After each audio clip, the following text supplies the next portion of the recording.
õhtust. Ja head uut aastat. Ja minu poolt head uut aastat. Ja me võib-olla alustame seda aastat sellise eelmise aasta kokkuvõttega. Eile avalikustati selle aasta või kirjandusaasta alguse kõige tähtsam edetabel. Jaan Martinsoni esi10+1. Ja see on Kristaga võisime rõõmduda. Meil mõlema vist oli 3 päeva. Jaa, on. No ühest, kellest me mööda ei pääse ja Martinsoni puhul on Joon Estovets. See on, tema on alati seal sees, kui see raamat ilmub. Kuidas sul endal selle krimikirjanduse isikliku edetabeliga on? Kus see Nespe seal on? No jah, Nespe on muidugi olemas, aga kuigi teatud hetkedel ma tunnen, et Nespe on minu jaoks võib-olla raske liig. Kogu see Põhjamaade väga vägivaldne krimi, mis on küll üli hästi kirjutatud, aga ikkagi kohati läheb nagu liiale. Aga Nespe kohta ma lihtsalt nii palju võin veel öelda, et tegelikult nüüd tuleb siis tema Harry Rowling või Hole film või sari tuleb Netflixi ja see peaks algama kas märtsi minu meelest või oli see veebruar. Ja kuigi see esimene hooaeg põhineb ühel tema raamatul Vereteemantil peaaegu täielikult, nad ei taha teda siiski siduda ühegi konkreetse raamatuga, vaid jätta kõik otsad lahti, et seal võivad järgmised hooajad tulla, nii et ütleme siis lihtsalt, et tema kõige tuntuma tegelase alusel tuleb telesari. Ja nad ise on väga elevil sellest telesarjast ja võib-olla tõesti on lootust, et see tuleb päris huvitav. Aga... No, sul oli teine, mida ta ütles, et ta pidi selle sinna sisse võtma, sest fännid on teda ähvardanud. Kas sina olid üks nendest fännidest, kes teda ähvardas? Ei, aga ma imestasin. Sa imestasid? Ma imestasin väga. Ja see raamat on meil siin laua peal ka. Ta püüdis natuke põtkida, aga mulle tundus, et ka Mart Juur võttis ta põhjalikult ette. Sest Mart Juure absoluutselt üks lemmikutest on täpselt samuti Robert Corberis, kes on mul siin laua peal. Ta viimane praegu hõbeda värviga mees. Ja see on 8. raamat siis.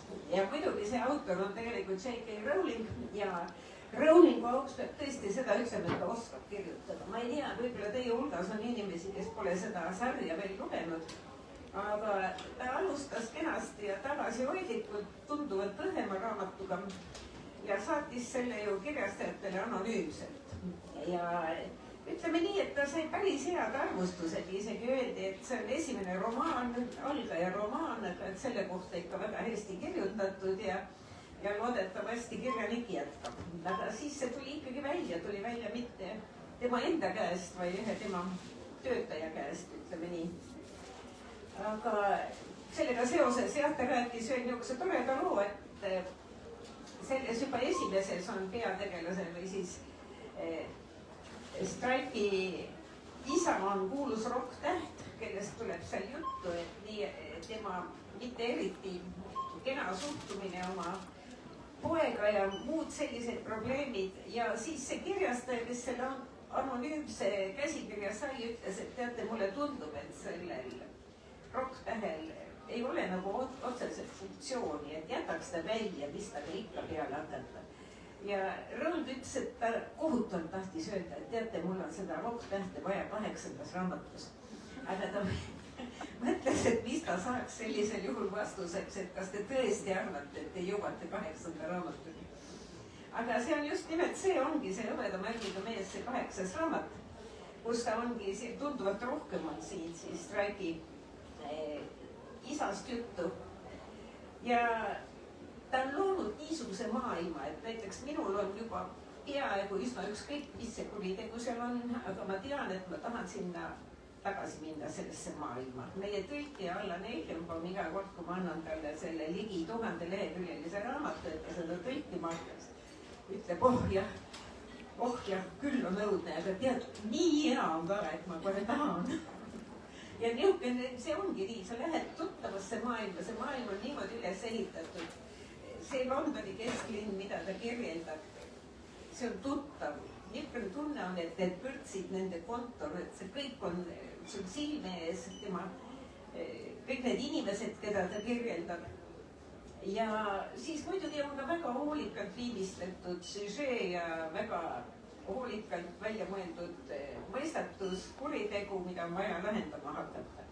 ja no kes nüüd on otsustanud seda lugema hakata ja jõuab võib-olla siis selle 8. raamatuni, mis ka lõpeb väga põneva koha peal, siis ma võin veel nii palju juurde lisada, et Rowling on avaldanud, et tema 9. raamat algab 5 minutit pärast selle raamatu lõppu. Nii et, aga sellist pidi ka olema juba jupp kirjutatud. Aga kui Rene juba laseb mul rääkida meie Varraku raamatutest, siis muidugi teisel kohal oli Martinsoni Simon Masoni Purunenud pärastlõuna. Ja tõesti Martinsonile meeldib Simon Mason. Ta tuleb ka Head Read festivalile ja see võib öelda, et tema kohta on öeldud, et ta on pärast Colin Dexterit kõige paremini kirjeldanud Oxfordi. Ka tema kuriteod leiavad aset Oxfordis. Aga ta on loodud väga huvitava maailma keset neid kolledžeid ja kogu seda Oxfordi akadeemilist õhkkonda. Tal on seal 2 uurijat, üks nendest on siis niisugune ülirafineeritud disainer rõivaid kandev Oxfordi haridusega härra, mustanahaline, kes teab ennast väga viisakalt üleval, oskab suhelda kõigiga, kellega vaja suhelda. Ja siis pannakse koos töötama peaaegu täieliku vastandiga, kes seda vabunelamust kasvatab oma väikest last ja kasvatab seda sellepärast, et selle lapse ema suri üledoosi ja üldiselt näeb ta välja pigem igal pool, kuhu ta läheb, kui kurjategija, mitte kui politseinik. Aga selle eest on tal imeline taip ja nende niisugune mingis mõttes tõrges või vastumeelne koostöö klapib väga hästi. Igatahes on tal nüüd juba ilmunud ka 3. ja 4. raamat ja tõenäoliselt ta kirjutab edasi. Ja ta on üldse väga huvitav kirjanik, ta on kirjutanud üsna palju lasteraamatuid ja ta on alustanud just teist laadi põnevusraamatute sarja, mille alusel teda ikkagi ütleme seda tema peategelast seal teises sarjas üsnagi või võrreldakse Megreega ja teda ennast George Simenoniga, sest seal ei ole ka nii oluline see, kui kiiresti kurjategija kätte saadakse, vaid pigem on see niisugune mõtlik ja mõtisklev kulgemine ja arutelu inimsaatustest ja inimeste elu keerdkäikudest. Väga head raamatud on tõesti. Ja minul oli seal nimekirjas 3 raamatut, millest üks oli Cara Hunteri Mõrv perekonnas. See on omamoodi raamat, kus Cara Hunter on selle krimikirjanduse keeranud pea peale ja teinud selle sõnadesse kirjutatud filmi ja pannud raamatusse, kus siis tegelikult on kogu see raamatu tekst on otsekõne stenogramm siis sarja tegemisel. Ülimalt põnev, väga raske on ära arvata, mis hetkel kes võiks mõrvariks saada. Nad uurivad ühte 20-aastast mõrva. Ja seda ma kindlasti soovitan lugeda. Cara Hunter on üks Inglismaa tipp-krimiautoreid ja BBC teeb praegu tema Inspektor Foley raamatute sarjast uut sarja. Ja kuna see on BBC, siis Eesti Televisioon kindlasti hakkab seda näitama, sest Eesti Televisioonil on mingisugune selline riiklik tellimus, et kõik BBC sarjad tuleb ikkagi ära näidata. Ja mul oleks väga hea meel, kui see Cara Hunteri Foley sari ka siis ükskord Eesti Televisiooni ekraanile jõuaks. Mille üle mul oli eriti hea meel, mis sinna Martinsoni nimekirja jõudis, oli Chris Whitakeri Kõik pimeduse värvid, mille puhul ma kartsin, et see raamat sinna ei jõua, sellepärast et seda arvustust, see kuidagi läks minust mööda, see Martinsoni arvustus. Aga see Chris Whitakeri Me algame lõpust oli raamat, mis 2 või 3 aastat tagasi oli siis Martinsoni number 1 ja ülimalt suur rõõm on see, et see tema järgmine raamat, Kõik pimeduse värvid, siis ka sinna lõppvalikusse jõudis ja ma ei ütleks selle kohta krimiromaan. Täpselt samamoodi nagu me ütleks krimiromaan ühe teise lõppvalikusse jõudnud raamatu Liis Moori Metsajumala kohta. Need on ikkagi võimsad ilukirjanduslikud šedöövrid, kus on kriminaalne süžeet. Ja Metsajumala puhul ütles ka, või võib-olla ta ütles selle isegi mõlema kohta, et need on palju rohkem kui krimiromaan. Ma soovitan kindlasti neid 2 raamatut, Liis Moori Metsajumalat ja Chris Whitakeri Kõik pimeduse värvid teil ette võtta sel aastal, parajalt paksud nagu see Albrighti raamat Siivet, et pool aastat ühele raamatule täitsa piisav ja ma arvan, et saada bussikirja küll, kui need 2 raamatut välja läbi loete. Aga Liis Moorist ma tahan nii palju öelda, et väga võimsa näitlejaskonnaga on valmimas sari, tema Pikk Järgas jõgi järgi ja seda ma kindlasti, seda trummi ma hakkan tagume siis, kui mingisugused treilerid sellest sarjast avalikkuse ette paisatakse. Amanda Seyfried on nüüd üks nendest näitlejatest, kes mängib peaosa ja see näitlejate nimekiri, kes seal osalevad, oli väga uhke, nii et Liis Mooriga ma tüütan teid veel ka sel aastal, et ei pääse sellest. Aga number 9 sai siis ka heatriaadil käinud Adler Olson oma Q-osakonnaga ja sellest te võite ju, kui te lugeda ei viitsi, siis te võite vaadata Netflixis väga hea, vist oli Netflixis jah, et väga hea sari ja ka telekas saate vaadata seda. Aga no raamatud pidid ikkagi olema natukene paremad selles mõttes, et natukene õudsemad, süngemad, kui see kõigile söödavaks tehtud telesari.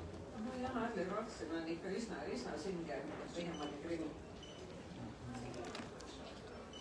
Ja kas me läheme nüüd meie oma väikeste valikute juurde, mis siin ekraanilt meil vaatavad, üks on 2 paremat raamatut, millest me räägiksime natuke pikemalt. Võtame kõigepealt jah need 2 valikut ja siis meil on veel tutvustada juba raamatuid, mis on jõudnud ilmuda sel aastal ja mis tunduvad ka, et on väga toredad ja mida tasub kindlasti vaadata. Aga Kristina Šabaljuskaite Silva Reerum. No ma ütlen ausalt, et ega mulle tegelikult ei olnud erilisi teadmisi, erilist aimu sellest, mis toimus Leedus Poolas 17. sajandil. Kristina Šabaljuskaite muidugi ma teadsin selle järgi, me andsime välja tema Peetri keisrinna, mis paistis silma sellega, et ta oli kirjutanud tõesti ühe maailma, ühe ajastu erakordselt elavaks. Ja ta on tõesti teadlase haridusega ja peab tõesti tunnistama, et esimene asi, mis nende raamatute puhul, selle raamatu puhul silma hakkab, kui seda lugema hakata, dialoogi on seal peaaegu minimaalselt, aga see, kuidas ta kirjeldab maailma, kuidas ta kirjeldab asju, kuidas ta kirjeldab seda mõisa, milles tegevus toimub, kuidas ta üldse tagasivaateid üles ehitab, kuidas ta inimsuhteid kirjeldab. Ja need kirjeldused on ääretult detailide rohkem ja samal ajal tegelikult see raamat ei lähe nendest detailidest kaotsi. Ta on üllatavalt lihtne lugemine, sellega on väga kerge kaasa minna ja sinna maailma sisse minna. Nüüd kõigepealt see pealkiri Silva Reerum, see oli siis aadli perekondade niisugune raamat, asjade mets, mida see tegelikult tõlkes tähendab, kuhu pannakse kirja kõik siis selle perekonnaga seostuvad sündmused, tähtsamad pöördepunktid, aga pannakse oma mõtted kirja tihtipeale ja tehakse niisugusi võib-olla väiksemaid märkmeid. Igatahes see raamat on siis, kujutab endast mingis mõttes selle ühe aadli perekonna Silva Reerumit. Nimelt Narvošide ja aadli suguvõsa Silva Reerumit ja kui nüüd võtta nii, et see raamat on alles esimene 4 raamatust, siis selle 4 raamatu haare on 17. sajandist keskpaigast kuni 18. sajandi lõpuni ja hõlmab 4 põlvkonda siis selles suguvõsas. Nende elu kõigis ajaloo keerdkäikudes, mis siis on toimuvad sel ajal Leedus ja otsaga puudutab see ka Poolat. Ja kohe alguses, ega ma ei hakka seda ka ümber jutustama, aga omamoodi väga huvitav on see, kuidas ta selle raamatu käima lükkab. Nimelt ta lükkab selle niimoodi käima, et toimub väikene sündmus perekonnas, seal on kasvavad kaksikud lapsed, poiss ja tüdruk. Perekond on soovinud veel rohkem lapsi, kahjuks sellest ei ole midagi välja tulnud ja sureb laste lemmik, kass. Kass maetakse maha. Juba selle kassi surm jätab nagu lastele niisuguse väga sügava mulje, aga veelgi sügavama mulje jätab neile see, mida nad näevad siis, kui nad selle kassi mõne aja pärast üles kaevavad.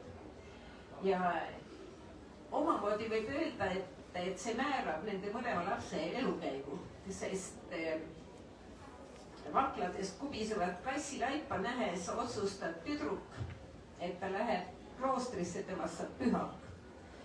Ja poiss leiab, et millelegi siin maailmas kindel ei saa olla ja maailm ongi ainult koht, kus on nagu määravaks kaduvus. Midagi peale selle ei olegi, kõik on ebakindel. Ja vastavalt sellele ta siis püüab nagu oma elus hakkama saada, mis tekitab tal juba isal imeliku tunde, et mis sellest lapsest saab. Temas ei ole nagu niisugust sihikindlust ja tõsidust. Ja siis hakkavad nad kasvama ja arenema ja oma elu elama. Ja seda on väga huvitav jälgida, mis nende elukäigud on, kuidas edasi läheb, kas tütarlaps jääb kloostrisse või juhtub taga midagi muud, millise tee leiab tema vend ja see kõik on siis ajalooliste sündmuste taustal. Ja see on omamoodi võib öelda tõesti, et see on ajalugu, teistpidi on sinna ajalukku niivõrd huvitavalt põimitud ühe perekonna lugu. Ja need tegelased on värvikad ja meelde jäävad ja kui see esimene osa lõpeb, siis tekib tõsine huvi juba saada teada, mis järgmises toimuma hakkab, kuidas edasi kulgeb nende mõlema elu ja milline on siin järgmised ajaloopöörded, mida see nende suguvõsale kaasa toob. Sa vaatasid ka natuke seda? Ma kuulen huviga. Jah, ei. See on tõesti raamat, mida ei tasub lihtsalt kuulata huviga, vaid ka lugeda huviga. Ja võib-olla, et kui Eesti lugejale võiks arvata, et isegi Peetri käis rinna, võib-olla Venemaa pakub suuremat huvi, siis ma arvan siiski, et tegelikult just see Leedu ja Poola maailm võiks meile ka väga suurt huvi pakkuda, sest see on Leedu kirjanduse tähtteos. Ta on saanud selle sama sarja eest 2 korda suured preemiad. Ta on saanud Vilniuse aukodanikuks, siin raamatus sees on üles loetud kõik tema auhinnad. Ta on saanud 2 korral Leedu aasta raamatu tiitli. Siis 2008. aastal valiti seesama esimene osa Leedu kirjanduse ja rahvaluule instituudi poolt koostatava aasta 12. loomingulisima raamatu prestiižsesse nimekirja. Ja ta sai ka Vilniuse kaitsepühaku Püha Kristoforuse kujukese ja lisaks sai ta 2023. aastal linna aukodanikuks mineviku uhkuse taastamise, Leedu tutvustamise eest maailmas ja kogu selle Silva Reerumi tsükli eest, mida on hakatud nimetama suureks Vilniuse saabaks. Seda raamatut on praegu juba üsna palju tõlgitud. Ma ei tea, kas seda inglise keelde on juba jõudnud. Ma mäletan, et mingil raamatulaadal öeldi, et seda vähemalt kaalutakse. Ja saksa keelde ta minu meelest on tõlgitud, muidugi ka läti keeld. Lätis on ta saanud täpselt samuti ühel aastal hääletati kõige loetavamaks ja armastatumaks raamatuks. Ja loomulikult on see tõlgitud ka poola keelde, nii et vähehaaval ma arvan, et jõuab see ka ülejäänud maailma.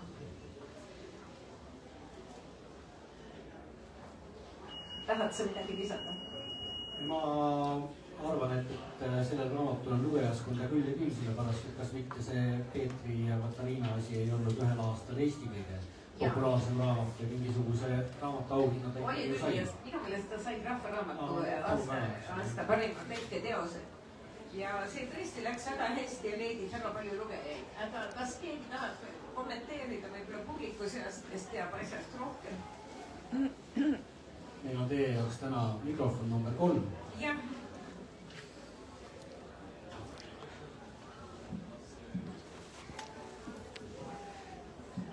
Tänu raamatuklubile, sellele suurele, kes tegi väga heldeid pakkumisi, õnnestus mul see raamat hankida peaaegu et jummala muidu, aga ta ootab. Sellepärast, et ma pean kõigepealt välja saama oma mingisugusest nõmedast raamatu lugemise august, et ei suuda mitte midagi lugeda peale ja nii edasi. No ja peaasi, et ootab. jah, aga ta on olemas ja ma tean, kus kohas ta minu segamini elamises asub. Ja ükskõik kui segamini elamine, kui seal on raamatus, siis ta peaaegu korras, eks. Ja teine on see, et igal raamatul on oma lugemisaeg, ärge kiirustage, aeg tuleb. Igal raamatul ongi oma aeg ja teine asi on muidugi see, et kuna meile tuleb ikkagi väga suur osa tõlkekirjandust inglise keelest, siis väga teretulnud on see, kui aeg-ajalt meile tuuakse teateid teistest maailmadest, leedukeelsest maailmast näiteks seal juures. Ja see on mingisugune tasakaal siin ka ju sees, et kui me räägime, et Leedu raamat jõuab kuhugi, siis ka Eesti raamatud jõuavad mingil määral kuhugi ja võib-olla Leedu on ka üks nendest kohtadest, kus Eesti raamat levima hakkab, siis välismaa kuhugi.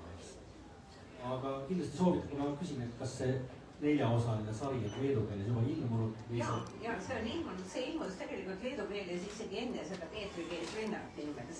Peetri Keis-Rinna tuli pärast, aga meil on nüüd see tõlkimine teistpidi lihtsalt.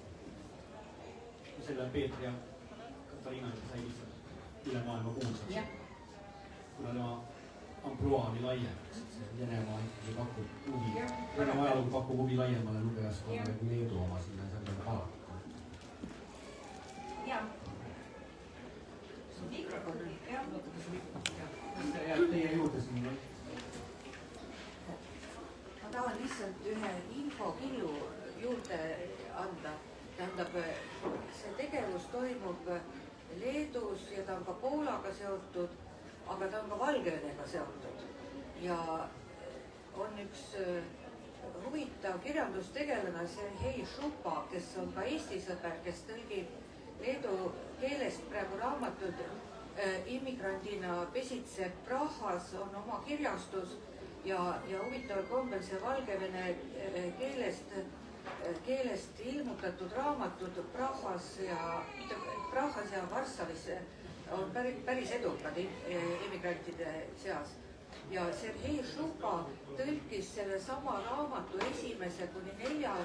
osani, kõik 4 raamatut eelmisel aastal ära, et ühesõnaga aasta arvuga 2024 ja nüüd 25. need järjest on ilmunud, nüüd on juba 3 raamatut ilmunud, kohe ilmunud 4. raamat ja tema ütles huvitaval kombel sellist asja, mis nagu tõlkijale on nagu kõrva taha panemiseks, et väga lihtne oli tal tõlkida, et sellepärast tal nii kiiresti nende raskete tekstide tõlkimine läks, et lihtsalt niivõrd palju sarnasust on Leedul ja Valgevenel.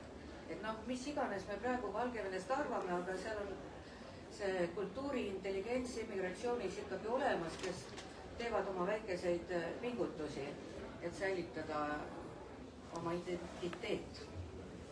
Aga tegelikult Valgevene oligi see Leedu. Jah, oli. Sellepärast, et pärast seda, kui Leedu Valgevene ära vallutas või võime niimoodi öelda, et Leedu kas vabastas või vallutas Valgevene tatarlaste või mongolite käest ära, siis pärast seda haaras Leedu kogu Valgevene ja kuna tegemist oli kultuurrahvaga erinevalt leedulastest, siis paraku Leedu intelligents läks või Leedu aristokraatia hakkas esialgu rääkima siis seda keelt, mida Poolas nimetatakse vana-valgevene keeleks, ehk see oli siis see, kuidas me seda nüüd nimetame, või siis see keel ka, mida siis selles Kiievi venes ehk Kiievi russis räägiti. Seda keelt hakkas ja sellele läksid nad üle ja siis umbes sellel ajal, kui selle raamatu tegevus toimub, läksid nad üle poola keelele Leedu aadlikud. Niimoodi, et Leedu mõned need Valgevene natsionalistid sellepärast viskavad leedulastele nina peale ja venelased eriti, et kuulge, et leedulased, ärge hüpake, te olete tegelikult Valgevenest, see on vene. No nagu näha on tõesti seal väga palju kogu selle asjaga seotud kihte ja ma arvan, et nendes raamatutes saab neid avastada aega mööda. Tõesti, soovitan soojalt seda raamatut. Järgmise väikese keelekese juurde. Ühe asja ma ütlen vahele. Eesti ja Valgevene keeles on üks sarnane sõna, sõber. Valgevenelased ei tea, kus on nende sõna sjabar ja mõlemad on leedu keelest tulnud. üritused on väga kasulikud. Meie saame ka targemaks. Arvame, et tuleme tarkust levitama, aga õpime ise ka. Aga mina räägin ühest raamatust, mida ma nägin 2 aastat tagasi ringi. Ma nägin selle raamatu reklaami 2 aastat tagasi. Ta ilmus selle aasta kevadel saksa keeles ühe väikese, meie mõistes suure, saksakeelse kirjandusruumi jaoks väga väikesest kirjastusest Diogenes, mis oma põhikontor on nendel hoopis Šveitsis. Ja Takis Vürgeri raamat Polinale, Wikipeedia oli nii lahke, andis mulle teada, et see ei olegi tema debüütromaan, vaid tal on 2 väga menukat raamatut ilmunud ka varem, üks on Klubi ja teine on Stella. Ja minu suureks kurvastuseks selle raamatu andis välja kirjastus Tänapäev. Mitte mina, aga ega ma kade ei ole, ma heast raamatust räägin ikka hea meelega. Ja pärast ma teen väikese sellise ülevaate veel raamatutest, mis viimase 2 aasta jooksul on eesti keeles ilmunud just nimelt selle väikese Šveitsi kirjastuse kaudu. Ehk siis kuigi väga väike, on ta ülimalt võimas ja vähemalt pooled saksa keelest tõlgitud raamatud nende 2 aasta jooksul on siis sellest kirjastusest pärit. Aga mitte sellest ma ei pea rääkima, praegu veel vähemalt. Takis Vürgeri Polinal on praegu üsnagi tüüpiline saksa ja siis ka teiste meie jaoks väikeste keeleruumide nagu Prantsuse, Hispaania ja Itaalia kirjanduses väga levinud ehk siis suureks kasvamise lood. Ja siin selles Polinas on 2 väga toredat tegelast, kes kohtuvad sünnitusmajas ühepäevasena, kui siis ühispalatis olevad vallasemad panevad need lapsed, kuna on hästi külm, panevad need lapsed ühte voodisse magama ja niimoodi nad siis ka üles kasvavad pidevalt nina ja käsipidi koos. Ja kuni 14 eluaastas nad peavad teineteist õeks vennaks, kuigi nad teavad, et nende emad on erinevad ja isasid nad tegelikult ei teagi, kes need on. Nüüd selle Polina kohta, kuigi ma saksa keelt ei valda ja nii palju kui Google mind aitas, nii palju ma sain siis targemaks, et tema kriitika, see ametlik kriitika, kirjanduskriitika on selle raamatu tümitanud peaaegu pilbastaks. Aga lugejad on seda raamatut ülistanud taeva. Nii et mine ja võta nüüd kinni, aga üks suurepärane lause, mida üks kriitik selle raamatu kohta kirjutas, õigemisi autori kohta, et Takis Vürgeril on kõik, mida saksa kirjanduskriitika siiani ei talu ja isegi järesta. Jutuvestmise kirg, huumor, empaatia ja mis kõige hullem, edu. Ja edukas see raamat on kindlasti olnud, sellepärast, et teda on juba õigusega müüdud juba 21 riiki ja nüüd ma ei teagi, kas eesti keel on nüüd esimene tõlge, mis sellest raamatust ilmub, aga üsna varsti ilmub neid väga paljudes Euroopa keeltes. Inglise keele õiguseid siiamaani maha müüdud ei ole, aga ma arvan, et see on ainult aja küsimus, sellepärast, et Minneapolis Star, mis nii veider kui see ka ei ole, mis Ameerika Ühendriikide olulisemaid kirjanduskriitikat välja andvaid ajalehti on seda juba oma lehekülgedel siis kõvasti kiitnud. Ja siis üks selline väga tore ja tüüpiline lause siis kriitikast, mis sellele Polinale on kirjutatud, on see, et Vürger on emotsionaalse klaviatuuri meister ja just see ongi selle ülimalt kunstliku ja kitši järel kõikuva romaani probleem, kes on joonistuslaual joonestatud.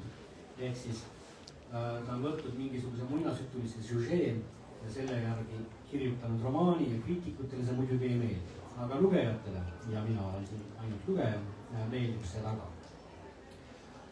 Seda raamatut lugedes oli mul kogu aeg selline tunne, et ma peaks selle lause üles kirjutama, sellepärast et see on geniaalne tsitaat, nii ilusasti on väga raske midagi ütelda. Ja see raamat kubiseb nendest tsitaatidest, see raamat kubiseb ka muusikast ja kirjandusest. See Polina, selle Hannese siis natukene lihtsameelse, kuna diagnoosi autor ega ema ei ole pannud, siis tõenäoliselt on näiteks autismispektriga. Selle Hannese sõber Polina on see oma nime saanud Tolstoi romaanist ja nende lapsepõlv, mis möödub ühe rabaäärse villa 2. korruse vaiba peal, kuulates siis majaomaniku või siis novellikirjaniku, läbikukkunud novellikirjaniku poolt loetud Dostojevskit. Tolstoid, Sõda ja rahu, nad loevad neid vene raamatuid ja Polina ühes kohas ütleb, et miks Dostojevski pikad raamatud on nii igavad ja need lühikesed on nii huvitavad. Et see on päris hea. päris hea point. Teine põhiteema, mis sellest raamatust minu jaoks keelebki muinasloo muusikas, on see, et see muusika on väga oluline. See Hannes ja Polina juba lapsepõlve saates kuulavad pidevalt Mahlerit, Tšaikovskit, Rahmaninovi ja see muusika kannab neid kogu aeg. Ja see muusika kannab seda suhteliselt lihtsalt, aeglast ja mitte eriti palju rääkivat poissi eriti ja ta hakkab klaverilt nimmerdama, kuni õpib selle, kui nagu hiljem välja tuleb täiesti valesti, aga seda klaverit ta mängima õpib. Ja selle romaani üks kõige olulisem koht ongi see, kus ta siis Polinale improviseerides kirjutab ühe, nimetatakse seda sonaadiks, aga noh, ütleme siis mingisuguse loo. Ja kui need kaks siis, kui seal nüüd see muinasjutu kolmeosaline stsenaarium ette võttes joonlaual või sellel joonistuslaual tehtud skeem ehk alguses on ilus lapsepõlv, siis tuleb nõidlusega ehk siis Hannese ema saab õnnetult surma ja see muusika tema hinges mingiks ajaks kustub. Ja kustub ka see Polinale kirjutatud lookene, mida ta aastaid ja aastaid ei mängi ja Polina tema elust kaob ja läheb õppima kõigepealt Inglismaale ja siis rändab mööda Euroopa. Aga Hannes vaesekene ja lihtsakene jääb sinna Hamburgi. Ja kuna muusika tema sees on kustunud, aga muusika tema elus on alles, siis ta hakkab klaverite olijaks. Ja see oskus nüüd, mina hindan väga kõrgelt nende kirjanike oskust, kes suudavad enda jaoks selgeks teha mingisuguse teema. Ja Jürger on siin teinud enda jaoks väga selgeks selle muusika ja klaveri teema ja neid klavereid, mida ta kirjeldab, mida nad siis erinevatel korrustel 5., 6. ja 7. alla tassivad, missugust lakki need kannavad, mis puidust need tehtud on, see on geniaalne. Seda võib kas või lugeda sellise klaveri ehitamise, Euroopa klaveri ehitamise ajaloole. Suurepärane raamat, mida ma kindlasti soovitan lugeda. Väga hästi klapib neile, kellele klapib lugeda Perrääni. Krista meenutab, mida sa ütlesid suurepärase iseloomustuse nende raamatutele? Mina ei öelnud. Sina ei öelnud. No see oli suurepärane, sa ei raatsi seda ütelda. Ei, no ma võin öelda niimoodi küll, et keegi, kes niimoodi Perrääni armastab, ei palun ärge tundke ennast solvatuna. Aga selle kohta on üks inglane öelnud, et Perrääni raamatute lugemine on nagu siirupis sumamine. Siirupis sumad on väga mõnus. Ja see Polinale tegelikult väga hästi, Krista mulle täna seda ütles ja minu arust suurepärane iseloomustus. Mõni võib solvuda. Polinale, jah? Jaa, see sobib suurepärase Polinale, sellepärast esimese armastuse romaani ja suureks kasvamise raamat tegelikult on ju puhtalt üks siirupis sumamine. Aga ma lubasin, et ma räägin sellest kirjastusest Diogenes. Alustame siin Krista raamatust. Krista on välja andnud sellise suurepärase romaani nagu Armastus hädaolukorras, Daniela Green. See ilmus sul kuskil 2 aastat tagasi. Suurepärane raamat jälle ülimalt põneva peategelasega. Soovitakse hea veel müügi ka. Seda te saate osta, soovitan saksa kirjandust. Mida Eestis tegelikult ilmub päris vähe, kuigi Euroopas on ikkagi üks suuri keeli. Üks minu suuri lemmikuid, keda mina välja annan sealt kirjastus on Benedict Wells, kes on saksakeelse maailma, kirjandusmaailma üks suuri staare, kes siis selle üksilduse lõpuga see raamat ilmus hästi kiiresti väga paljudes väga suurtes riikides ja sai ülemaailmseks bestselleriks. Seda ma soovitan ka, aga seda nüüd peate raamatu kokku minema. Me suutsime selle 5 eurosena maha müüa eelmisel aastal, et seda, aga Benedict Wellsi suureks kasvamise romaani, näitan teile siin Hard Landi, ka väga tore raamat. Ja suureks kasvamise romaan sama värvikate tegelastega Jürgeril on Helena Fischeri Paradiisi aeg. Fischer, kes eelmine aasta Headera festivalil Saksas tulla, see kuulis, mida tema maailmast arvab. Aga siin on ka nüüd üksikema, nende üliveider ungarlannast vanaema ja siis laps, üks tüdruk, kes siis seda maailma enda jaoks selgeks teeb. Ehk suurepärased raamatud, ühed väikesed Šveitsi kirjastused. Kas Donna Leone? Jah, Donna Leone Tallinna oma. See on natukene veider, sellepärast ta kirjutab inglise keeles, elab Veneetsias. Aga Donna Leone on muide Tallinnas käinud Headera festivalil. Ma pean lisama veel, et ma olen isegi selle Diogenese kontoris käinud ja see on tõesti, seal ei jäägi muljet, et see nüüd väga väike kirjastus oleks, sest ta haare on ikka üsna suur. Ja kui on näha, et mõne raamat on Diogenes välja andnud, siis see on juba kvaliteedimärk tegelikult. See kui me käime Frankfurdi messil, siis ma käin alati selles ühes suures hallis, kus on saksa kirjastused, sealt Diogenes kunagi ei ole.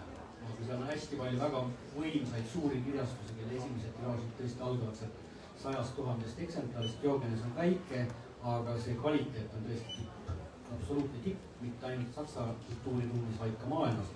Ja sellepärast ma soovitan, et see pirnakene, kus siis see Polinale, selle te võiksite täiesti vabalt endale lugemisse võtta. Või siis siin üks meie kuulajatest on inimene, kes loeb neid saksa keeles, et ka selles keeles veidi saksa raamatuid lugedes. Ma mõtlen, kas mul... Jah, tegelikult ma olen liiga palju rääkinud. Lähme järgmiste juurde edasi.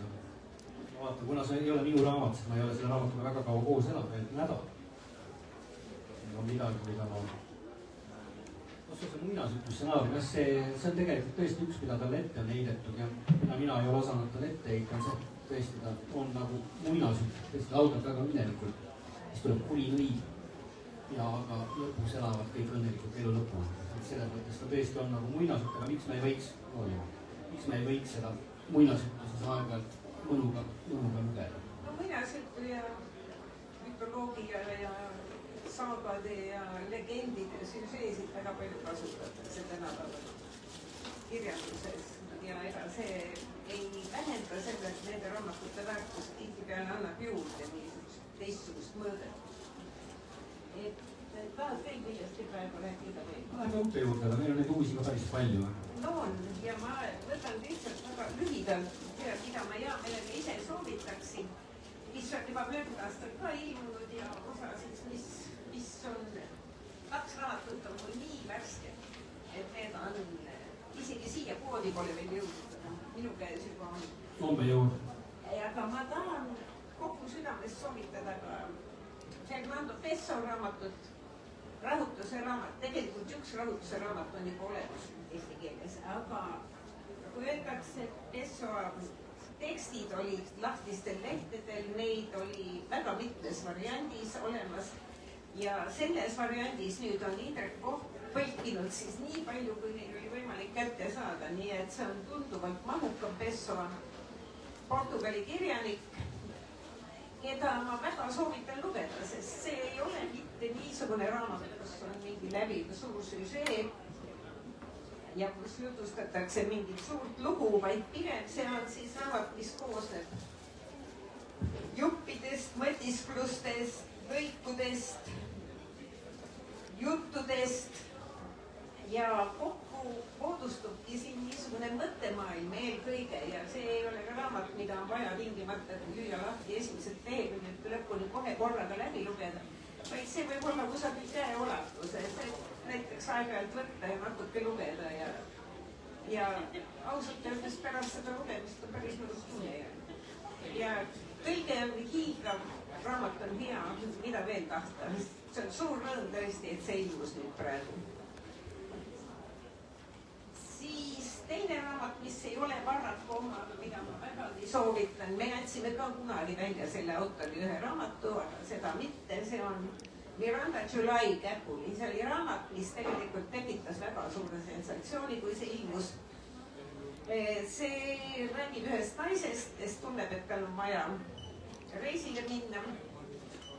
Ütleb oma mehele, et ta sõidab New Yorki, istub autosse ja sõidab mõnekümne kilomeetri kaugusele motelli, kuhu ta siis jääbki.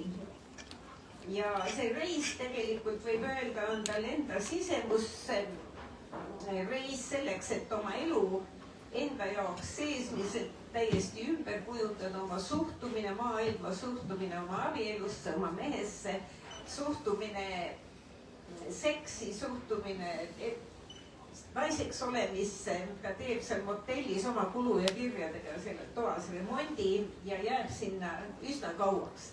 Aga need seisukohad, mida siin raamatus avaldatakse või millest räägitakse, need tekitasid tõesti isegi tänapäevases maailmas väikese sensatsiooni ja võib-olla ka sellepärast, et tegu on kuskil üle 40-aastase naisega, et väga suur hulk lugejaid on ka üle 40-aastased naised, kes tundsid, et see raamat vastab nagu nende mõtetele väga selgelt ja nende soovidele ja kahtlustele ja kõhklustele, nii et see raamat tõesti tegi tõelise tähelennu.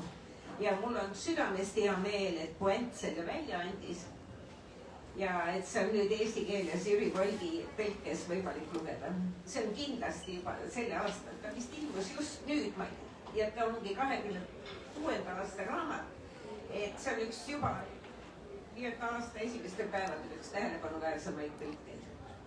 No aasta alustab päris palju võimsaid asju, aga see on tõesti raamat, mis jäi mulle endale ka silma, kuna see oli Varraku raamat, siis ma tegelikult isegi ei mõelnud. See ei ole Varraku raamat. No selles mõttes Varraku raamat teie autoreid ja kunagi. No jah, seda. Et ma teiste kirjastust autoreid ei hakka isegi vaatama.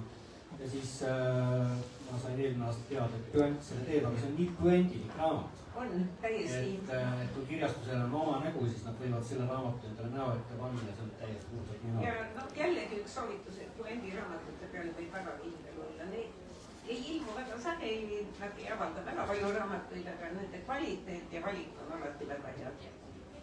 Ja nad ei anna välja ka selliseid sirupis pühendamisraamatuid, vaid need on ikka sellised, mis panevad sulle ikka aeg-ajalt sellise matsu vastu vahtimist, et võtab ikka pigiks ajaks tummaks.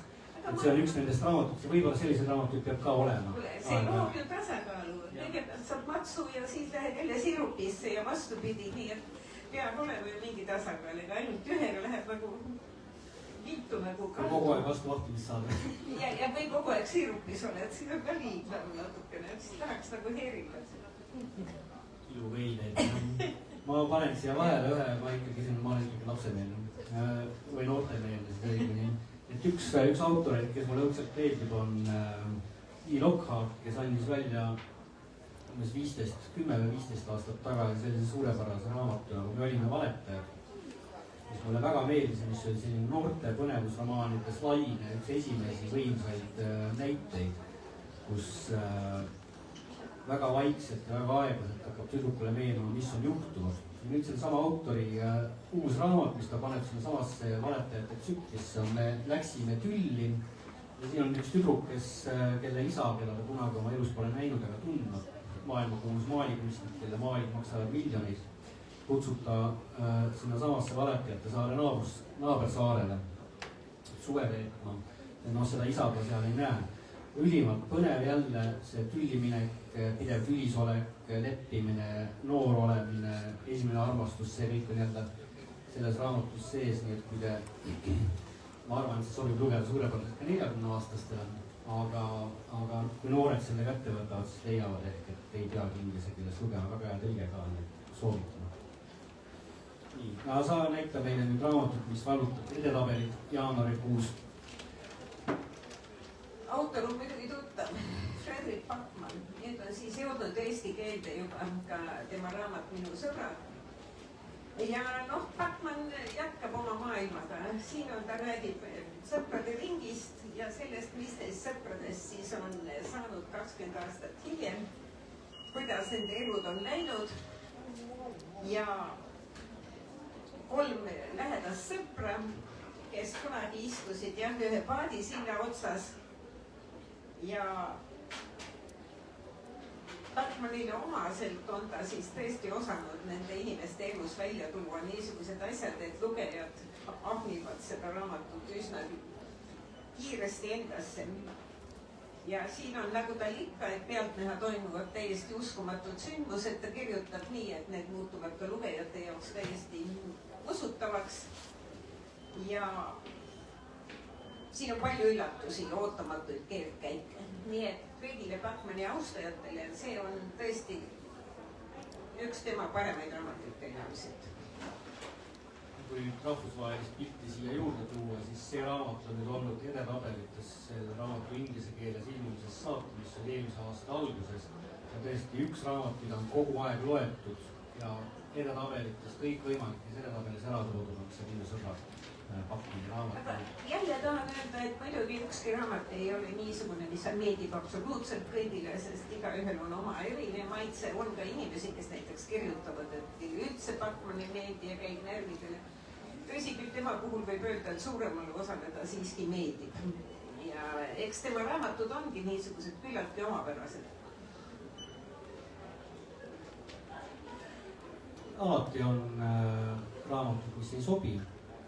Ja neid ei peagi lugema, aga miskipärast mul on tunne, et see raamat sobib väga paljudele. Neid pirtsutajaid on alati, aga see mul on tunne, et see raamat pigem leiab ikkagi väga suurt poolehoidu ka pärast selle raamatu lugemist, mitte ainult enne. jah, samal ajal kui vaadata, tegelikult ma ütlen, et huvitav on see, et kuskil sotsiaalmeedias näiteks tehakse, lugejad nimekirju raamatud, mis neile möödunud aastal kõige rohkem meeldisid ja raamatud, mis neile möödunud aastal kõige vähem meeldisid, siis tihtipeale on seal teatud raamatud, mis on mõlemas nimekirjas. Kõik oleneb lugejast. See näitab, et see raamat tasub lugemist. See näitab, et tasub, ta tekitab vähemasti tundeid. Ma võtan järgmise. Siin on nüüd jälle järgmise Euroopa väikekeele ehk Itaalia kirjanduse näide.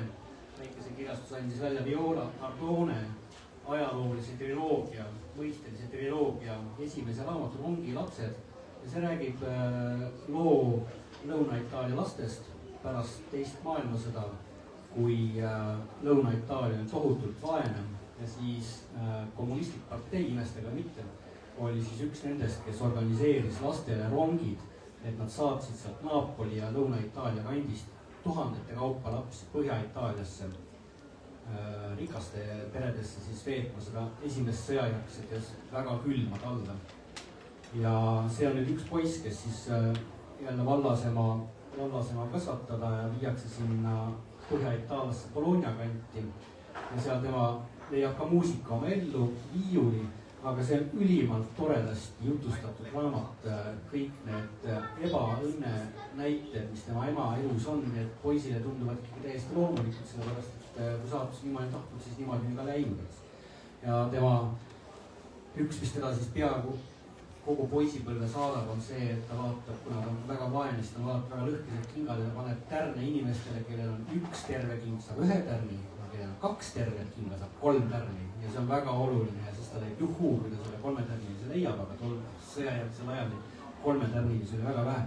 Ühesõnaga, inimesed, kes tahavad teada, mismoodi Itaalias elati pärast sõda, kus Itaalia ikkagi sai väga kõvasti kannatada ka oma enda kaasmaalaste tegude pärast.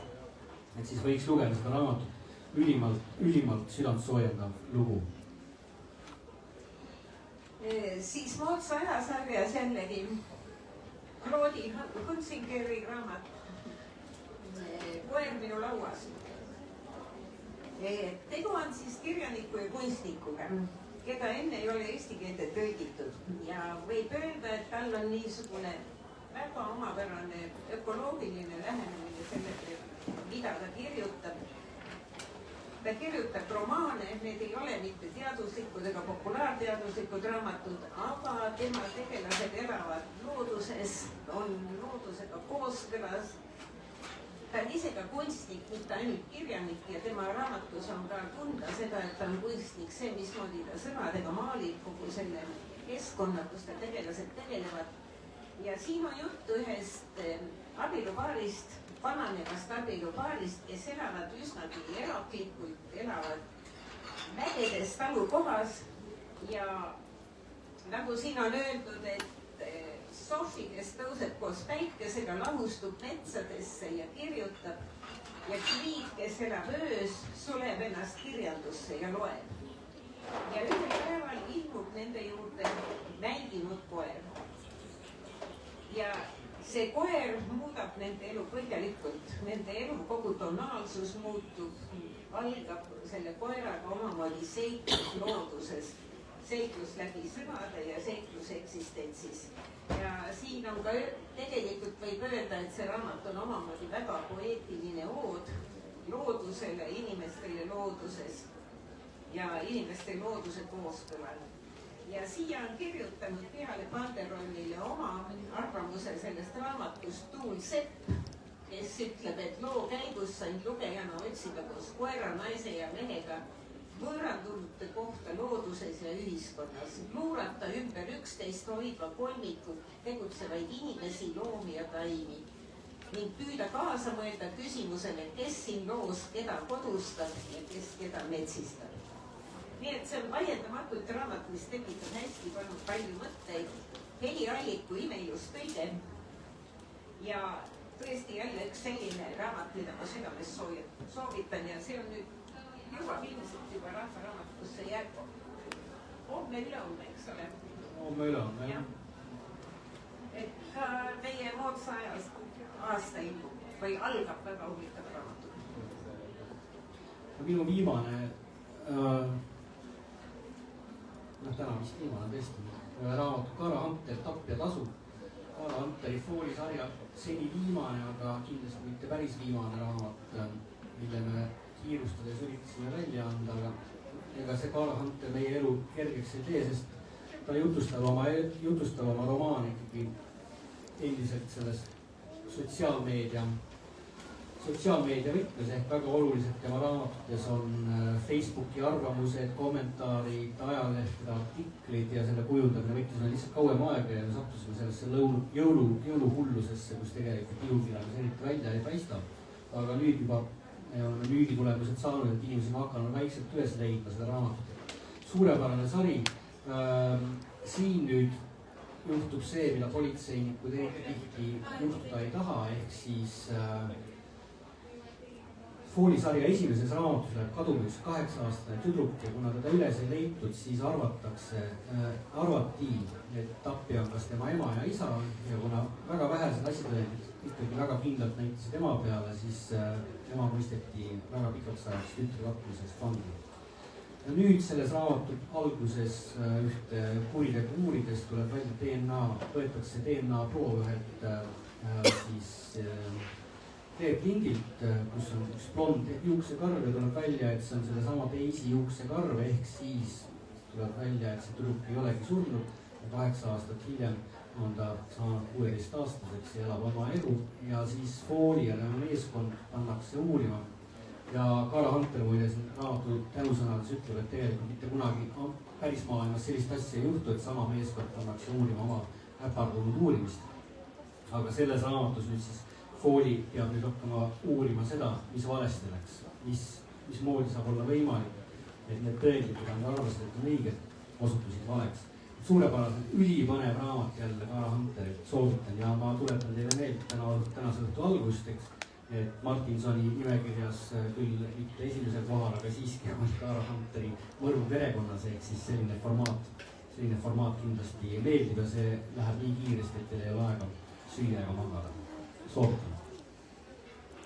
Nii, aga kuna teie sinna seltskonda panime vaikima mikrofoni, siis nagu öeldakse, see ju vaikima ei pea, et me küsime nüüd teie käest, mis võis olla eelmise aasta teie krimi lugemise number 1 või see võite öelda ka, mis oli number 10, aga nüüd me tahame teie käest ainult välja pressida midagi arvamuse laadset. Kui te üldse krimit lugesite, sest just seoses Martinsoni nimekirjaga, kas te lugesite krimit? Kui lugesite, siis mida ja kui ei lugenud, siis kas te põhimõtteliselt ei loe krimit? See oleks küll huvitav, teeme väikse küsitluse, kellele üldse krimi ei meeldi. Aga Anto Urmas seda mikriga saab edasi. Mina lugesin Me oleme valetanud. See lugesin, see päris meeldis, meeldis see kolmekihiline, nagu see raamat oli seal, kuidas tüdruk nagu ise endale valetas või kuidas selle kohta öelda ja kuidas see järjest koorus välja. Eve tõlkis samal ajal, ma ei tea, seda viimast, seda... Eve tõlkis seda? Ja see on väga tore, jah. Krimiraamat ei ole, kriminaalne süžee ta oli ja see enesele valetamine on selline ju traumast ülesaamise viis, et me peidame selle trauma ära nii kaugel kui võimalik. Jah, minuga see sama lugu ja minul läks selle sarjaga niimoodi, et täpselt tagurpidises järjekorras ma neid lugesin, et ma kõigepealt loomulikult siis tõlkisin seda, mis on see tüllimineku lugu siis, mis on õigupoolest niisugune spin-off sellest ja hiljem tagantjärele välja mõeldud ja siis järgmisena ma sain raamatukogust kätte selle number 2 ja kuna ma siis olin lugenud juba seda number 2, siis ma number 1 lugedes juba teadsin, mis seal toimub, et kes on kummitus ja ühesõnaga kõik spoilerid olid olemas, aga see oli poolest päris tore lugeda. et siis lõppude lõpuks oli tegemist siis lihtsalt teismeliste loidlusega. Et see oli ka. Jah, olgu nii.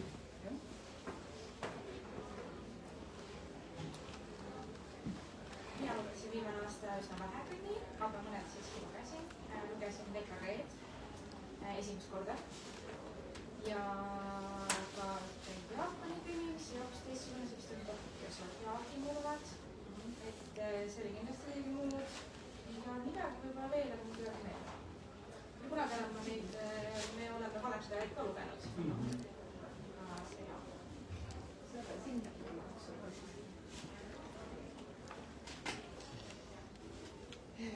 mina loen päris palju Krimmi, aga läheb enam-vähem ühest kõrvast sisse, teisest välja. Aga ma just lõpetasin selle hõbedamärgiga Mehe ja see oli nüüd küll huvitav ja ma lugesin teda inglise keeles, aga ma tahaksin teda vaadata eesti keeles, sellepärast et seal on nii palju keerulisi asju, et ma tahan näha, kuidas tõlkija on sellest kõigest välja tulnud. Minu kõige suurem lemmik Krimmi žanris oli Warren Craven. Mul läbi käinud siin eelmine kord, mis mainisin ka. Huvitav see tõesti, et päris põnev, et seda ei olnud selles nimekirjas. Jah, Craven on ikkagi kirjanik number 1 minu maailmas praegu. Sama see valetajad. Ma lugesin ka inglise keeles eelmine aasta. Esimene šokeeris mind väga, mina seda Bryanti ikka ette ei näinud. Ja teine oli selline keskpärane, aga see andis väga palju juurde, kui ma vaatasin selle sarja, mis on ka mulle väga meeldis, et arvamusi on muidugi seinast seina selle sarja kohta. Aga see kolmanda kindlasti ei loen ka mingi hetkel. See on tore, et mõned raamatud elavad ka 10 aastat pärast ilmumist täiesti aktiivset lugemiselu.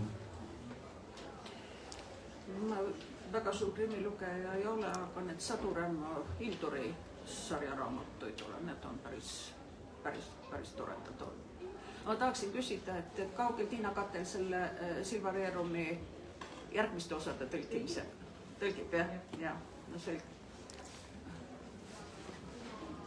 Mina vist möödunud aastal Krimmi, ma ei mäleta, kas lugesin või ei lugenud, vähemasti raamatut küll ei löö silm ette. Aga ma olen varasemas elus lugenud vähemasti ühe Cara Hunteri raamatu ja ma isegi ei mäleta, mis raamat see oli. Natuken haaras endaga kaasa, lugesin, unustasin. Aga raamatute puhul vist ongi see, et loed, unustad ja kogu muus. No me peame ikkagi tunnistama, et raamatud on ka ju meelelahutused. Et võibki ununeda. No mina ikka loen Krimmi. Ma alles lõpetasin just Veresunni, mul on selleni veel aega, külmkapp tuleb ära täits. Need raamatud on nii rasked, et enne tuleb külmkapp täis topid, siis jaksad sööd võileiva, jaksad jälle nii. Aga ma eelmine aasta avastasin enda jaoks nüüd, millegipärast alles nüüd Anne Grangeri, see on see Meredith Mitchelli ja Alan Maapi sari. See on ka mõne erandiga vägagi niisugune mõnus. See Krimmi ei olegi seal enam oluline. Oluline on see, et kas nad nüüd on koos või ei ole koos ja kuidas nad on ja kuidas see politseitöö ja ühesõnaga niisugune. Ja siis mulle on meeldinud veel see Ellie Griffith'i, see Ruth Galloway sari, see on ka nii, kuidas arheoloog oskab ennast kõikide vanade kontide juures tuleb ikka midagi jälle kahtlast ja kriminaalset välja. Mulle meeldib, aga mulle meeldib kõige rohkem ikkagi see vana hea Kristi, kus on nii-öelda need vajaduspõhised mõrvad, kellega onu tädipoeg vaja mingi vallaslapsed, ühesõnaga mingi eesmärgi nimel, mitte selline põhjamaine psühhopaat paneb ühda linna ringi. See on hiilgav termin, vajaduspõhised. Seda on, ma ei ole selle autor, aga keegi kasutas ja mulle jäi see kõrva ja see tegelikult on ju nii. Ma olen täpselt sama meelt, need on palju... Need on, seal on ka juba ka mitte nii, et üks läks lolliks ja nüüd... Et oli raske lapsepõlveks. Ja. Aga sa oled lugenud ka neid uusi, niinimetatud uusi kristisi, mida kirjutavad siis tänapäeva autorid? Ei ole veel jõudnud. Ma peaks mõne ette võtma tegelikult. Ja kohe võin öelda, et hakkab tulema nüüd uus, mis maaklid, mida hakkab Jussi Fowley kirjutama. No jah, paneme kõrvada. Jah, aga...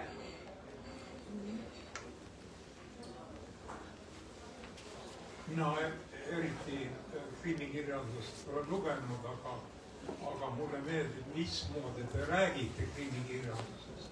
Aitäh, hakkan rohkem lugema. Eelkõige siis neid vajaduspõhiseid kõrvalugusid.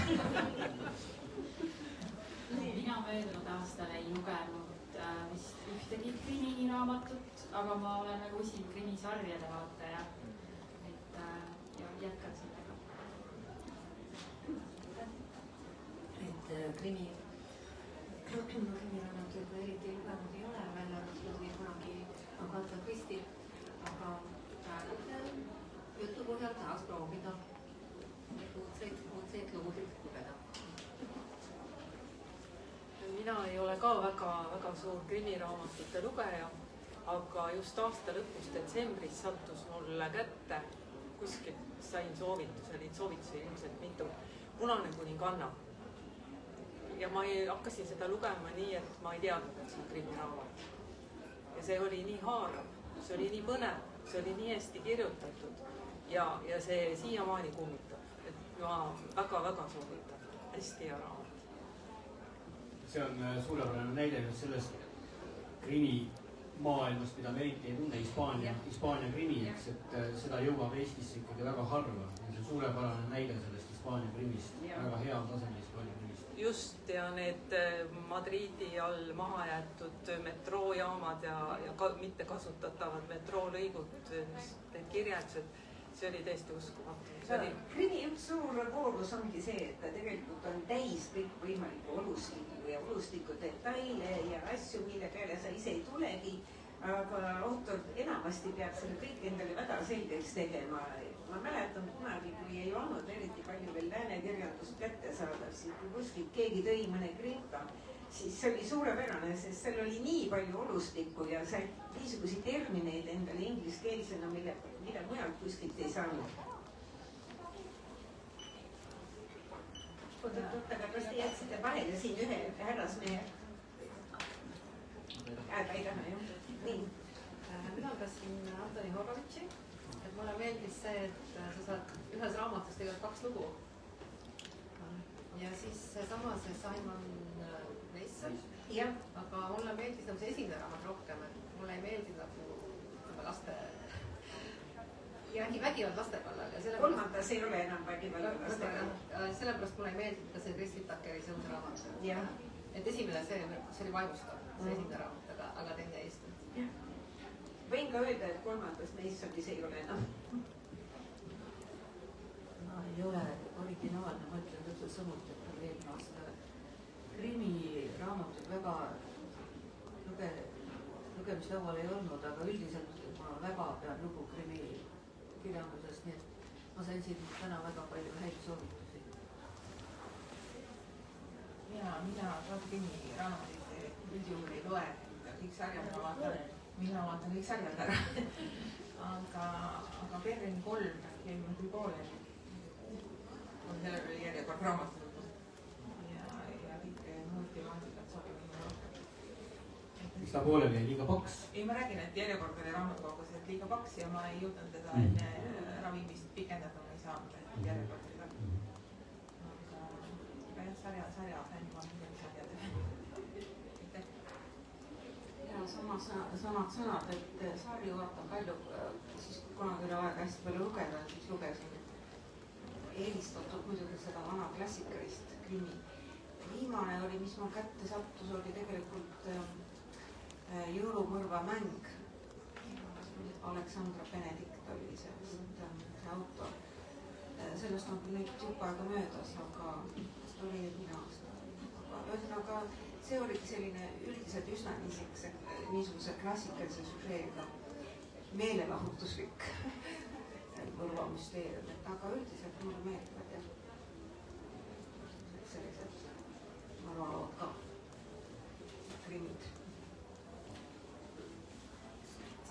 Mina olen selline keskpärane krimilugeja, et ära ei põlga, aga esimesena tavaliselt käsi selle järgi just ei haara. Nagu eelmise aasta peale mõelda, siis Narva Madurat lugesin, sügismaastikud ja päris mitu raamatut saab panna nii krimikategooriasse kui muidu. Seesama Juhista, raamatukogus ja Perrin on juba krimi. Aga nende sellise klassikalise krimiga on see, et lihtne lugeda, aga ega pärast nagu meelde ei jää enam. Et võtad raamatu kätte, mõtled, kas ma olen seda lugenud või ei ole. Aga üks, mis on nagu kindlasti mõtet käima lükanud, oli paar aastat tagasi loetud Alex, mis on Indrek Kohvi suurepärases tõlkes ja see oli küll krimi, aga see raamat jälle ei lasknud lahti. See on üks selliseid raamatuid, mille kohta me võime öelda, et on palju rohkem kui krimi, eks? No, tähendab, oleneb, mida sa selle mõtled. Iga korralik krimikirjanik hakkab selle peale karjuma, ütleb, et miks pärast alustatakse krimikirjandust. Ja ka igas žanris on alati, ütleme, et on žanri tipud ja siis on, ütleme, niisugune kera keskmine, mida kõlbab lugeda, aga mille kohta tõesti võib öelda, et võib-olla läheb meelest ära kohe, kui pärast paned kõrvale. Aga jah, võib-olla panemik on tõesti see, kas ta on rohkem kui krimi või on ta lihtsalt väga hea krimi, on need, milles on veel midagi juures, mis ta jätabki, teebki nii meeldejäävaks, nagu ütleme see Alex või veel mõni teine, mis siin mainitud ka on. Sest muidu lähevad tõesti tihtipeale ka süžeed segamini. Aga nüüd on veel... Mina ka ei ole liiga ainulaadne, ma olen nii harva loen viimase aeg krimit, on neid seriaale nii palju, need on nii kergesti, kiiresti tarvitavad. Et mingid jõuludel sattus mulle kätte see Veresund Robert Galbraith ja ta oli väga huvitav. Aga ta võttis nii meeletut aega, et see raamat riiuli peal on nii palju raamatuid, mida tahaks veel lugeda, siis ma olin natuke kahju, et ma ei raisanud aega, aga mul kulus palju vaba aega pühade ja ühe raamatu peal. Ta oleks tahtnud lugeda mõnda muud ka. Aga raamat oli hea. Ta mahu poolest on ju 3 raamatu mõõt. Jah, no täpselt. Ja noh, see saab veel 2 osa, siis ta saab see läbi. Ega ta ei lõpeta. Eks ta hakkab midagi muud kirjutama, siis ma arvan, selle ta lõpetab, sest nii nagu Potteri puhul, kui ta ütles, et ta teadis, millega 7. raamat lõpeb ja ta pani ju selle raamatu lõpu, Potteri lõpu pani Edinburghi kõige veenima hotelli seifi. Kohe, kui ta esimese raamatu valmis kirjutas, siis nii ta on öelnud ka, et selle sama sarja, krimisarja joonis on tal ka silme ees, kuidas see süžee areneb, kuidas ta liigub, kuidas ja millega ta lõpeb, nii et noh, 10-ga ilmselt lõpetab. Aga nojah, meil pole vastanud, et me katsume rääkida kõikidest žanritest, mis võivad huvi pakkuda, mitte ainult hoida ennast selle juures, mida nimetatakse literary fiction. Sest kõik kogu see žanrite paljusus tegelikult lisab lugemisele värvi ja on huvitav. No nii nagu siin ütlesite, et kogemata sattusite krimi lugema ja osutus väga huvitavaks. Kogemata võib sattuda võib-olla ka fantaasiakirjandusse või ulmesse ja osutub ka väga huvitavaks. Sest iga kord ka, kui ulme koha pealt inimesed ütlevad, et nad loevad kõik ainult Jumala eest, nad ulmet ei loe. Ja kui on natukene vanemate inimestega tegemist, siis kuskil järgmine lause võib olla Lille Dancheronil, ma lugesin küll ja see oli kohutavalt hea. Nii et kunagi ei maksa öelda, et ühte või teist žanrit ma üldse ei loe. See lihtsalt valetati iseendale. Et suurepärane näide, üks autor, kellest me siin täna rääkisime, Station 11 autor Emily Sinchar-Mandel, jah. Tema on ju ka tegelikult ulmekirjanik, aga teda loevad kõik. Võib-olla isegi päris endale aru andmata, et nad loevad teist, nad loevad küll. Aga väga hea raamatud ei saa käest panna. Ja ma ütlen, et seda piiri on väga raske tõmmata punkti, sest tänapäeva kirjandus ja eriti see literary fiction on tegelikult sedavõrd täis kõikide, ütleme, on täis krimisüžeesid, on täis fantasy võtteid, on täis ulmet, nii et ei saa öelda, et me nüüd võtame mingi asja, mis on täiesti puhtakujuline, ütleme, realistliku ilukirjanduse esindaja ja seal ei ole kuskilt midagi pudenenud mujal. Tavaliselt ikka pudeneb üle piiri, sest mul on nii meeles see, kui oli veel Ursula Le Guin elus ja Kazuo Ishiguro kirjutas Maetud hiiglase ja ta nagu omamoodi püüdis vabandada, et tegelikult see ei ole üldse fantaasiakirjandus, kuigi seal ratsutavad ringi rüütlid ja on ka lohed olemas täiesti. ja Ursula Le Guin väga ägedalt vastas talle ja ütles, et kas ta tõesti tahab öelda, et ta peab paluma vabandust, et ta niisugusi võtteid kasutab, et kas ta tahab tõesti öelda, et fantaasia ja ulmekirjandus on millegi poolest alaväärtuslik ja seda näiteks tema ei kõlba kirjutada. Et see oli üsna huvitav arutelu, mis sellest sündis. Tegelikult mina jagan ikka raamatut kahte ossa. On head raamatud ja on teised raamatud, mis nii head ei ole. Sõltumata nende raamatute žanrist. Lihtsalt, kui raamat pakub rõõmu, on huvitav, siis pole teda vaja liigitada. Ulmekirjandusest rääkides ma soovitan Kazuo Ishiguro Clara ja päike. See on suurepärane romaan ja kuigi seal üks tegelane on robot, siis tegelikult see raamat räägib robotist, aga ta räägib inimlikkusest üldiselt ja... Jälle, ära lase mul minna. Jah, nii et näiteid on palju ja no nii palju, kui praegu on pikku heidetud maailmas, mis tulema hakkab järgmisel aastal, siis ma võin ainult seda öelda, et väga palju häid raamatuid ilmub. Ma väga loodan, et teatud osa nendest jõuab eestikeelsele ka Eesti lugejani, nii et me püüame usinalt sellega tegeleda. Anname endast parim.